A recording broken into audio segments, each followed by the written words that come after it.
우리가 듣다 많은 정말 귀에 익숙하게 많이 들리던 이야기들이 있는데 그런 이야기들 중에서 간혹 많이는 들어보았긴 했지만 정확하게 잘 이렇게 모르는 그런 경우들이 있거든요. 오늘 말씀도 그런 내용의 사람입니다. 인물이죠. 멜기세덱이라는 인물. 멜기세덱이라는 인물을 참 많이 듣기도 하고 또 성경을 통해 보는데 사실 이 성경 속에서 멜기세덱에 대해서 이야기하기를 많이 언급하지는 않아요. 그리고 그런데 이 참 멜기세덱이 좀 중요한 그 순간에 기록되어 있습니다. 그것은 이 멜기세덱이 참 중요한 인물이구나라는 것을 말해주는 거죠. 그러면 이 멜기세덱이 누군가 우리가 이제 함께 나누고자 하는데 여러분 육신적으로 조금 피곤하고 힘들어도 그래도 이게 이런 의미구나라는 아는 재미를 여러분 누리시기를 축복합니다. 네, 우리 멜기세덱에 대해서 우리가 함께 나누게 되는데요. 멜기세덱의 이름은 이 정의 또는 이 의로움이라는 이름을 가지고 있어요. 그래서 그 멜기세덱을 이야기할 때에 의의 왕이다. 그리고 성경에서는 살렘의 왕이다라고 표현을 하거든요. 이 살렘은 다른 말로 평화라고 이야기할 수 있습니다. 살렘. 우리가 흔히 인사하는 인사말하고 비슷하죠. 크리스찬들이 인사할 때 샬롬을 인사하잖아요. 그 샬롬과 이제 그 같은 어근을 가지고 있어요. 샬렘의 왕이다. 이 샬렘은 나중에도 언급하겠지만 예루살렘 할 때에 그 샬렘의 왕이다라고도 이야기를 해요. 이게 평화의 왕이다라는 겁니다. 우리가 공부하면서 이제 알아가겠지만 멜기세덱은 이 예수 그리스도의 모형으로서 이제 언급이 됩니다. 예수 그리스도의 모형으로서의 언급. 그 이름의 뜻에서도 의의 왕이요 평화의 왕이다라는 것에서도 이미 우리가 느껴지겠지만 예수님을 향해서 의의 왕이요 그리고 평강의 왕이다. 우리가 또 그렇게 고백하지 않습니까? 그러니까 예수님의 또한 모형, 예수님의 그림자라고 할까요? 본체는 되진 못하지만 그 형상, 이러한 것들을 우리에게 많이 예표하고 있는 인물이 바로 이 멜기세덱이라는 사람이에요. 성경 구절을 보게 되면 많이 언급되어 있지 않아요. 심지어 구약에도 이제 두 부분, 이제 창세기와 시편. 시편은 이제 다윗의 고백이거든요. 그리고 이 히브리서, 이 믿음의 서라고 얘기하는 히브리서에서 멜기세덱에 대해서 언급하고 있는 걸 보게 됩니다. 그러니까 이 멜기세덱은 언급되어 있는 부분들을 보면은 사실 이 멜기세덱의 가족력이나 뭐 이런 배경들이 나와 있지가 않습니다. 그러니까 어떠한 족보에도 멜기세덱이 누구의 자녀인지 또 누구를 낳았는지 이런 내용이 전혀 언급되고 있지가 않아요. 예수님의 족보에도 없고요. 그 12지파의 족보에도 없습니다. 그러니까 뜬금없이 갑자기 성경에 보다 보면 갑자기 하나님의 제사장이라는 사람이 등장하게 돼요. 더군다나 이 아브라함 시대에 하나님의 제사장으로서 이 멜기세덱이 등장하는데 하나님의 제사장이라는 표현, 제사장이라는 정식적인 표현이 언제 나오는가 하면 출애굽 이후에 나오거든요. 근데 이 출애굽 이전에 상당히 오래전이죠. 그 오래전에 이미 하나님의 제사장으로서 멜기세덱이라는 사람이 등장한다는 거예요. 근데 이 등장이 있다는 것을 우리에게 말해주고 있는 거죠. 자, 그러면 구약 성경에선 멜기세덱에 관해서 어떻게 말하고 있을까 하는 건데 구약 성경에서는 멜기세덱에 대한 이야기가 두 부분에서 언급이 됩니다. 한 부분은 우리가 함께 읽은 창세기. 아브라함이 이제 아직 아브라함일 때지요. 그의 조카 롯을 구출하는 그 과정 가운데에 등장하는 인물이 이 멜기세덱이고요. 또 하나의 부분은 어디냐면 시편 110편에 다윗이 노래한 시편의 고백 가운데에 멜기세덱에 대해서 언급이 됩니다. 성경에서는 두 군데로 나오는데 멜기세덱에 대해서 자세하게 설명하고 있지는 않아요. 그러면 그의 신분이 뭐 어떻게 되느냐를 생각해 볼 때에 그의 신분은 17절에서 나오기를 살렘 왕이요 지극히 높으신 하느님의 제사장이라고 불리고 있습니다. 죄송합니다. 17절에 살렘 왕이요 지극히 높으신 하느님의 제사장이라고 불리는데 이 샬렘은 아까에도 말씀드렸듯이 예루살렘의 그 샬렘을 일컫는다고 그래요. 근데 이 샬렘은 이 샬람이라는 단어에서 유래가 되었는데 샬렘의 의미가 평화로운 이라는 의미를 가지고 있어요. 그러니까 이 멜기세덱은 평화의 왕이다는 겁니다. 그리고 그의 이름인 것처럼 정의, 의로움을 나타내고 있는 것처럼 의의 왕이다라고 표현하고 있는 겁니다. 그리고 이 멜기세덱을 지칭하는 이 문구 중에 지극히 높은 하느님의 제사장이라고 기록이 되어 있잖아요. 지극히 높은 하느님의 제사장이라고 표현되어 있습니다. 18절에 보게 되면 지극히 높으신 하느님의 제사장이었더라 이렇게 기록하고 있단 말이죠. 근데 이 히브리어를 보게 되면 엘 에욘이라고 이렇게 써 있어요. 엘 엘yon. 근데 이거는 단순히 그냥 지존하신 하나님을 지칭합니다. 지존하신 하나님.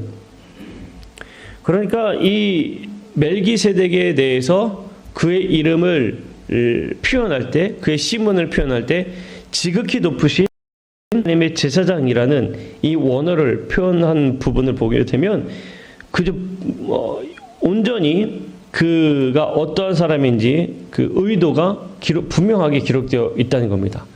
하느님께서 분명히 세운 사람이라는 것을 분명히 보여주고 있어요. 아브라함이 여러 왕들을 패배시키고 승리하고 돌아오는 그 중에 샬렘 왕이라고 표현하고 있거든요. 그 조카 롯을 구출하기 위해서 이 전쟁을 했고 그들을 쳐부순 가운데 왔잖아요.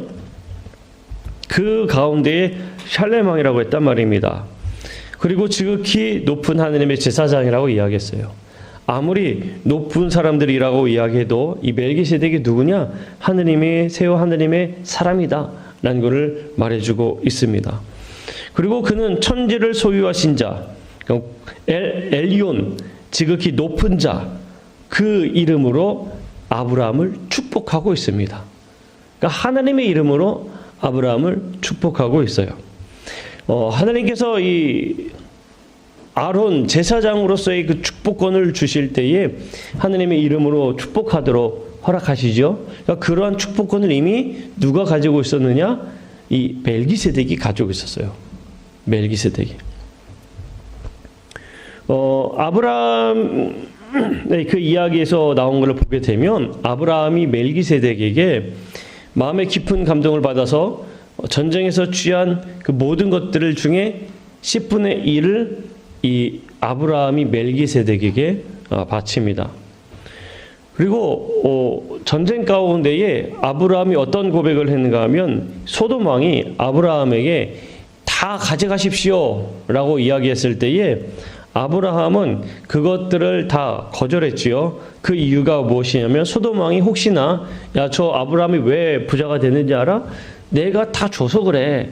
이 이야기를 듣지 않게 하기 위해서 하나님께서 전쟁 가운데 임하셔서 개입하셔서 하나님이 구출하셨잖아요.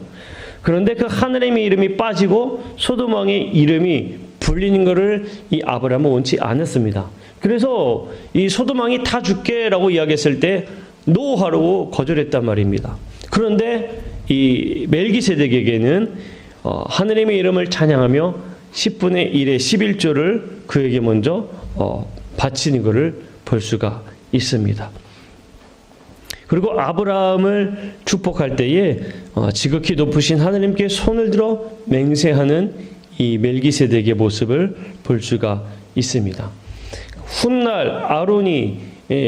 훗날 모세가 이제 출애굽하고 나서 이스라엘 백성들 가운데에 제사장의 이 제도가 생기고 나서 정식적으로 이 백성들을 향해 하느님의 이름으로 축복했던 그 모습이 이미 멜기세덱에게 나오고 있는 것을 볼 수가 있어요. 자, 지극히 높은 자, 높으신 자라는 동일한 용어를 다른 곳에서도 발견하게 됩니다. 신명기 32장 8절의 말씀에 이게 등장하게 돼요. 우리 함께 읽어볼게요. 시작. 지극히 높으신 자가 민족들에게 기업을 주실 때에 인종을 나누실 때에 이스라엘 자손의 수요대로 백성들의 경계를 정하셨도다. 자, 이게 신명기 32장 8절에 나와 있는데 여기에서도 언급되고 있죠. 지극히 높으신 자. 그러니까 지극히 높으신 자가 누굽니까? 하나님. 여기서 똑같이 엘리온이라는 이 단어가 쓰여지고 있어요. 그러니까 지극히 높으신 자라고 이야기하는 것은 결국에 열국의 기업을 주신 자, 그것을 허락하신 사람이라고 이야기하는 겁니다. 특별히 지극히 높으신 자가 누구냐? 우리가 함께 읽은 32장 8절 보면 민족들에게 기업을 주실 때, 인종을 나누실 때 임하신 분, 그러니까 모든 것들의 주권자 되신 분이 바로 지극히 높으신 자라는 겁니다. 멜기세덱이 똑같은 맥락으로 지극히 높으신 자의 제사장이라는 것은 모든 만물의 주권자 되신 하느님의 제사장으로서 하느님께서 그 멜기세덱에게 그 권한을 다 부여해 주셨고 그 권한을 부여받은 자다라고 우리가 볼 수가 있는 거예요. 그러니까 멜기세덱이 갑자기 하느님의 제사장이라고 뜩 등장하지만 멜기세덱을 표현하고 있는 지극히 높으신 하느님의 제사장이라는 이 의미는 하느님의 그 모든 권한을 위임받은 제사장이다라는 것을 말해주고 있는 거예요. 그러니까 상당히 높은 위치에 있는 사람임을 알 수가 있지요. 자, 그리고 그가 행한 일을 살펴보게 되면 18절에 보게 되면 그가 이 아브라함에게 무엇을 가져왔는가 하면 떡과 포도주를 가져왔습니다. 떡과 포도주. 왜 꼭 떡과 포도주를 기록하고 있을까? 우리가 한번 생각해 볼 필요가 있습니다. 아브라함을 만나는데 사실 아브라함이 모든 적군이라고 얘기를 할 수가 있겠지요. 그 다 물리치고 무찌르고 난 다음에 들어왔을 때에 소돔 왕은 재산을 다 바치겠노라고 얘기했는데 이 멜기세덱은 떡과 포도주를 가지고 왔어요. 근데 여러분 떡과 포도주 하면은 무엇이 떠오릅니까? 성찬이 생각이 나요. 떡과 포도주는 우리에게 뭐가 되는 걸까요? 생명이 되는 겁니다. 그러니까 멜기세덱은 아브라함에게 그 생명되는 것을 가지고 온 사람인 거예요. 세상에 있는 것들을 가지고 나온 사람이 아니라 아브라함을 진정으로 축복하기 위해서 생명된 것을 아브라함에게 공급한 자가 바로 멜기세덱입니다. 그리고 고린도전서 11장 23절에서 29절을 보면 사도 바울이 예수님의 이 마지막 만찬을 특별히 강조하고 있거든요. 좀 기니까 제가 읽을게요.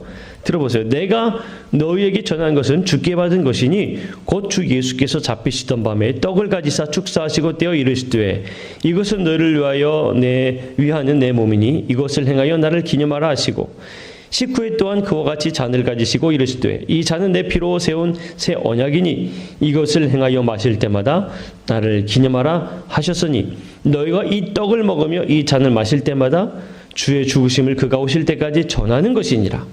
그러므로 누구든지 주의 떡이나 잔을 합당하지 않게 먹고 마시는 자는 주의 몸과 피에 대하여 죄를 짓는 것이니라. 사람이 자기를 살피고 그 후에야 이 떡을 먹고 이 잔을 마실지니 주의 몸을 분별하지 못하고 먹고 마시는 자는 자기의 죄를 먹고 마시는 것이니라. 자, 이 사도 바울의 이야기를 보게 되면 무엇을 강조하고 있는가 하면 떡과 포도주, 주님의 그 떡과 포도주를 강조하고 있거든요. 이것과 같은 맥락으로 떡과 포도주를 여러분 우리는 생각해야 되는 겁니다. 하느님께서 세운 제사장으로서 이 아브라함에게 생명되는 떡과 포도주를 지금 아브라함에게 주고 있는 거예요. 제사장이라는 신분으로서 말이지요. 그러니까 이따가 이 신약 성경에 대해서 말하는 것을 우리가 함께 나누겠지만 이 멜기세덱이 행한 이 모습을 보면 예수님과 깊은 연관성이 있구나라는 것을 알 수가 있습니다. 뜬금없이 나타나는 이 멜기세덱을 보면 잘 이해할 수가 없는 부분들이에요. 더욱이 다윗이 이 멜기세덱을 고백하는 걸 우리가 또 보거든요. 시편 110편 1절에서 4절까지 있는 말씀인데, 자, 여기서 보아도 1절에서 이 여호와께서 내 주에게 말씀하시기를 내가 네 원수들로 네 발판이 되게 하기까지 너는 내 오른쪽에 앉아 있으라 하셨도다. 여호와께서 내 주에게 말씀하시기를. 그래서 내 주는 그리스도를 지칭합니다. 그 다윗이 그리스도를 지칭하여 고백하고 있는 것을 보게 되죠. 이거를 이렇게 의역할 수가 있어요. 하나님이, 여호와께서 이제 하나님이 예수님에게 말씀하시기를, 내 주 예수님에게 말씀하시기를 내가 너의 원수를 너의 발등상이 되게 하기까지 나의 우편에 앉으라. 그렇게 말씀했다는 것과 같다는 거예요. 그리고 4절 말씀에 보게 되니까 여호와는 맹세하고 변하지 아니하시리라 이르시기를 너는 멜기세덱의 서열을 따라 영원한 제사장이라 하셨도다 라고 이야기하고 있습니다. 자, 이 모든 것들이 신약 성경과 연관지어서 우리가 이야기할 수가 있어요. 이 다윗이 그리스도를 향해서 주라 이 고백한 것에 대해서 예수님이 언급한 바가 있습니다. 바리새인들과 대화하는 과정 가운데에 바리새인들에게 예수님이 말씀하셨죠. 어떻게 다윗이 그리스도를 향하여 주라 고백할 수가 있었겠느냐라는 그 대화가 오고 가는 장면이 나옵니다. 그러니까 다윗이 고백하는 주는 그리스도를 지칭하는 거고, 결국에 이 그리스도는 멜기세덱의 서열을 따라 제사장이 된 사람이구나라는 것을 알 수가 있습니다. 자, 그러면 이 모든 것들이 신약 성경과 깊은 연관을 지어서 우리가 봐야 되는데, 신약 성경은 멜기세덱에 관해서 어떻게 말하고 있을까를 우리가 볼 필요가 있겠지요. 자, 히브리서 5장 6절 말씀을 보면, 히브리서 5장 6절 말씀을 보면, 자, 우리가 이 중요한 부분의 한 부분입니다. 우리 함께 읽어볼게요. 자, 시작. 또한 이와 같이 다른 데서 말씀하시되 네가 영원히 멜기세덱의 반차를 따르는 제사장이라 하셨으니, 자, 여기서 네가라고 얘기할 때 누구를 얘기하냐면 이 예수님을 지칭하는 거예요. 예수님이 멜기세덱의 반차를 따르는 제사장이 되셨다라는 것을 언급하고 있습니다. 그리고 히브리서 6장 20절에서도 똑같이 이야기를 해요. 히브리서 6장 20절 한번 읽어볼게요. 자, 시작. 그리로 앞서가신 예수께서 멜기세덱의 반차를 따라 영원히 대제사장이 되어 우리를 위하여 들어가셨느니라.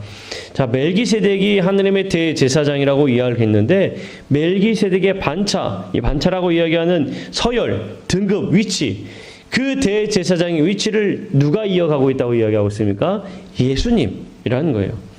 그러니까 예수님께서 온전히 하나님께서 세우시는 대제사장으로서의 그 모습을 갖추시는 형태를 어디에서 먼저 언급했는가 하면 구약시대 이 멜기세덱을 통해서 어렴풋하게 보여주신 것이다 라는 것을 우리가 생각할 수가 있는 겁니다. 그러니까 결국에 신약 성경에서 이야기하는 멜기세덱은 누구냐?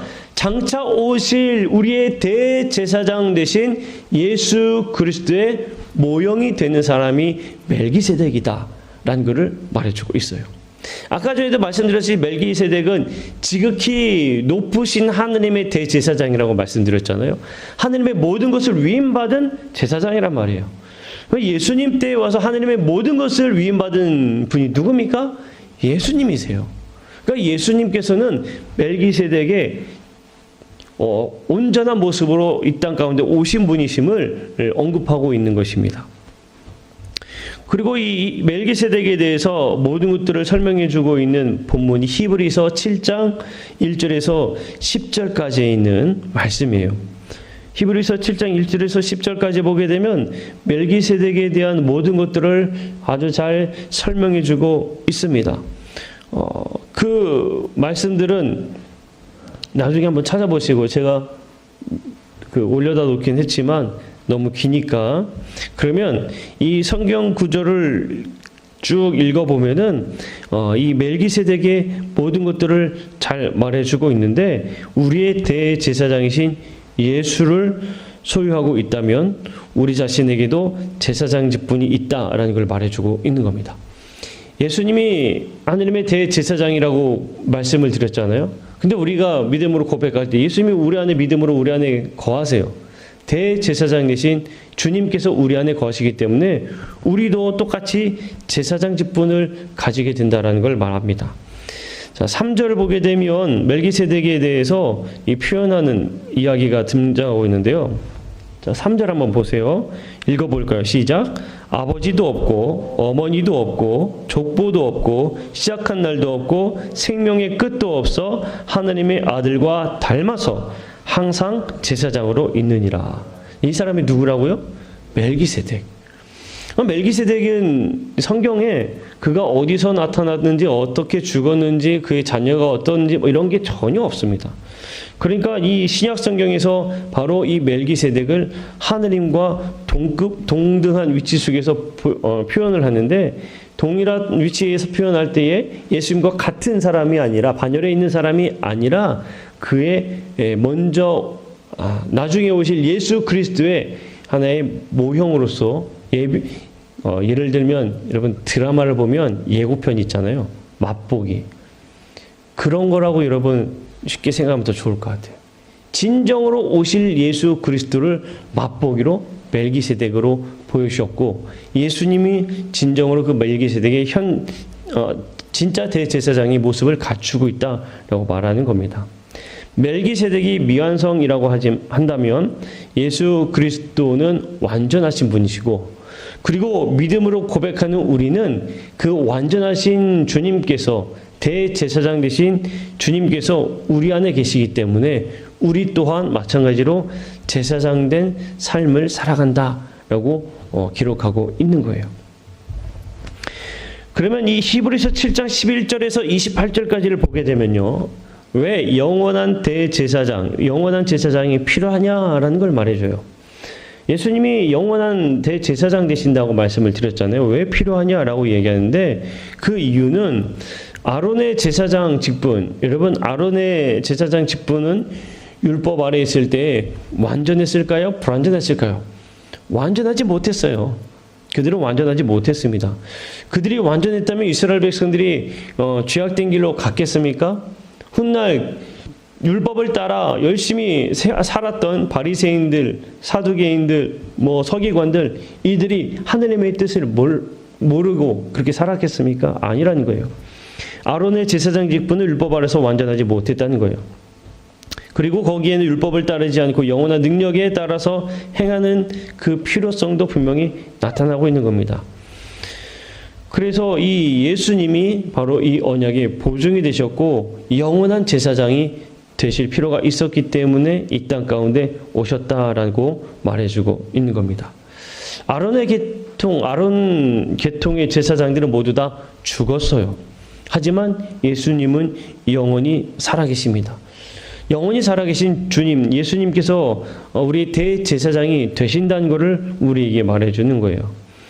그분은 우리를 위한 중보자가 되시고 예수님으로 말미암아 우리가 하느님 앞에 나아가는 모든 그 은혜를 얻을 수가 있는 겁니다. 예수님께서 우리 영원한 대제사장이 되셨기 때문에 더 이상 희생제물도 필요 없다는 거예요. 불완전한 율법, 그것이 완전하게 예수님을 통해서 이루어지게 되었다라는 것을 말해주고 있는 겁니다. 그래서 영원한 제사장인 예수님이 필요한 것이다라고 우리에게 말해주고 있는 거예요. 자, 예수님이 영원한 대제사장이 되셨으면 우리가 그 안에 예수님을 믿음으로 고백하면서 우리가 제사장된 특권을 가지고 있다고 그랬잖아요. 여러분, 제사장이 하는 일이 뭐였습니까? 하느님과의 소통이었어요. 대제사장이 지성소에 들어가서 하느님으로부터 그 말씀도 듣고 그들의 죄를 용서함을 받는 그 은혜를 위해서 먼저 들어갔습니다. 이제는 우리가 그 제사장된 직분을 받았기 때문에 우리가 기도할 때 예수님의 이름으로 기도하게 되는 거예요. 예수님의 이름으로 우리는 제사장 직분으로서 예수의 이름으로 간구하며 기도하는 겁니다. 멜기세덱은 예수님의 모형이고 그림이고 그림자일 뿐이다 라는 것을 우리에게 말해주고 있어요. 자, 그리고 신약 성경에서는 이 아브라함이 멜기세덱에게 10분의 1을 바친 것에 대해서 언급하고 있습니다. 왜 이 부분을 언급하고 있을까 가만 생각해 보게 되면 이 아브라함이 멜기세덱을 만나서 그가 가진 것의 10분의 1을 드린 이 사건이 언제 일어난 사건인가 하면 10분의 1을 하나님의 것임을 인정하며 드리는 그 율법이 제정한 게 언제입니까? 모세와 이 출애굽 이후에, 그러니까 한참 이후에 하나님께서 율법을 주셔서 너희들의 10분의 1은 나의 것이니 나의 것을 이제 너희들 온전히 드려라라고 율법으로 제정하셨거든요. 그런데 그 전에 이 아브라함이 멜기세덱에게 11조, 그러니까 지금 얘기하면 11조죠. 11조를 하나님 앞에 드렸단 말이에요. 그리고 히브리서 7장 1절에서 10절 말씀에 보게 되면 11조에 대한 서술이 나오는데 1절에서 10절까지 10절 중에서 6절이 이 11조에 대해서 이야기하고 언급하고 있습니다. 다름이 아니라 이 아브라함이 멜기세덱에게 드린 이 부분에 대해서 언급하고 있어요. 이것은 무엇을 의미하는가 하면 다름이 아니라 이 예수님이 근원자이시고 멜기세덱이 모형자라고 한다면 그 직분에 따라서 우리도 마찬가지로 아브라함을 본받아서 하나님을 인정하고 그분의 이름을 높이는 믿음의 고백으로서 드리는 것이다라는 거예요. 여러분 11조에 대해서 많은 이야기들이 있거든요. 근데 이 11조는 믿음의 고백인 겁니다. 어떤 율법처럼 지킨다, 지켜야 된다, 말해야 된다 이 차원이 아니라 내가 하나님의 것을 찬양하고 인정하며 드리는 아브라함의 믿음의 고백을 본받아 우리도 그렇게 10분의 1을 하나님 앞에 바치는 거예요. 그러니까 믿음의 고백인 겁니다. 어떤 이들은 율법입니다. 이거는 지켜야 되는 겁니다. 계율입니다. 계율이 아니라 믿음의 고백인 겁니다. 믿음의 고백. 그래서 어떤 목사님들은 11조에 대해서 드리지 않아도 됩니다. 이렇게 얘기를 하시는 거예요. 왜냐하면 율법이 아니라 믿음의 고백이기 때문에 그런 거예요. 여러분. 자, 그러면 이런 것들을 통틀어서 이번 주에 우리가 배울 수 있는 교훈이 무엇이냐? 첫 번째는 구약에 있는 모형, 상징, 그림자 이 모든 관념들이 신약에서 성취되었다는 거예요. 자, 이 성취된 그림이 누구를 통해서 보여지느냐? 멜기세덱과 예수 그리스도를 통해 이루어지는 겁니다. 멜기세덱이 모형과 상징성과 그림자와 관념들이라면 신약시대 그것들을 완전히 예수 그리스도를 통하여 성취되었다라는 것을 말해주고 있는 거예요. 결국에 하나님께서는 그 뜻을 분명히 실현시키시고 뜻을 이루신 분이다라는 걸 우리가 알게 되는 겁니다. 멜기세덱은 누구냐? 멜기세덱은 그리스도의 모형이 되는구나. 멜기세덱은 그리스도의 모형이 되는구나. 멜기세덱을 향한 아브라함의 존경심 그리고 그 사랑은 다른 곳에서 나온 것이 아니라 하나님께로부터 나온 것이구나. 아브라함이 멜기세덱에게 바치는 그 11조도 역시 하나님을 향한 존경심과 하나님을 향한 마음에서 나오는 거구나 라는 걸 우리가 알 수가 있습니다. 11조 제도는 율법 전에 지정되었구나. 그리고 인간 편에서 우리가 볼 때에는 하나님의 사랑 그리고 하나님에 대한 사랑 그리고 하나님 말씀에 대한 순종 이런 것들이 담겨 있는 행동이구나라는 것을 우리가 알게 됩니다. 그리고 우리의 대제사장이신 예수님으로 말미암아서 하나님에게 담대하게 이제 기도할 수 있다는 사실, 그 사실이 우리는 이미 제사장 된 사람들이구나라는 것을 알게 되는 겁니다. 우리 모두가 다 예수 그리스도의 이름으로 예수님의 이름으로 기도할 때 이미 우리는 제사장 된 직분으로 기도를 하고 있는 것임을 여러분 꼭 기억해야 합니다. 예수님은 그분 자신으로 말미암아서 하느님에게 나오는 모든 자들을 구원할 수 있는 완벽한 구원자로서 이 땅 가운데 오셨음을 이제 신약 성경을 통해 말해주고 있는 겁니다. 자, 우리가 이러한 것들을 통해서 다른 것보다 여러분 꼭 기억하시기를 바라는 것은 우리가 예수 그리스도를 통하여서 우리도 마찬가지로 제사장 된 사람들임을 여러분 꼭 기억하시고, 또 우리에게 있어서 정말 중요한 거는 내가 이 말씀을 어떠한 마음과 의도로 따르느냐. 성경에서 우리에게 가르쳐 주는 거는 그 마음의 중심으로 그 말씀을 따르고 그 말씀에 순종한 것을 우리에게 말해주는 것이구나라는 걸 여러분 우리는 꼭 기억해야 될 줄로 믿습니다. 우리가 이것을 왜 기억해야 하는가 하면, 나는 그냥 교회 다니면서 이렇게 배웠어, 나는 이렇게 그냥 알고 있어가 아니라, 내가 하는 이 모든 것들의 다 의미의 중심에는 하나님을 향한 사랑과 내가 하나님의 말씀에 순종하겠노라는 그 고백들, 이런 이 모든 것들이 담겨 있음을 여러분 꼭 기억하시기를 축복합니다. 오늘 말씀에서는 11조에 대해서 이야기가 나와 있지만 이 이야기는 모든 것들을 다 포함하고 있는 거예요. 무엇까지 포함하고 있는가 하면 우리가 섬기고 봉사하는 그것까지도 이야기하는 겁니다. 내가 왜 봉사하고 섬기냐? 나는 집사기 때문에, 난 권사기 때문에, 장로기 때문에가 아니라 내가 그 하나님을 사랑하기 때문에 내가 이렇게 섬기고 봉사하고 이렇게 내가 헌신하는 겁니다. 이런 것들이 참 중요하다는 것을 말해주고 있는 거예요. 그러니 모든 작은 것 하나에서부터 그 마음을 다해서 하느님 앞에 우리 마음을 다 내비치는 우리 성도님들이 되시기를 주님의 이름으로 간절히 축복합니다. 기도하겠습니다.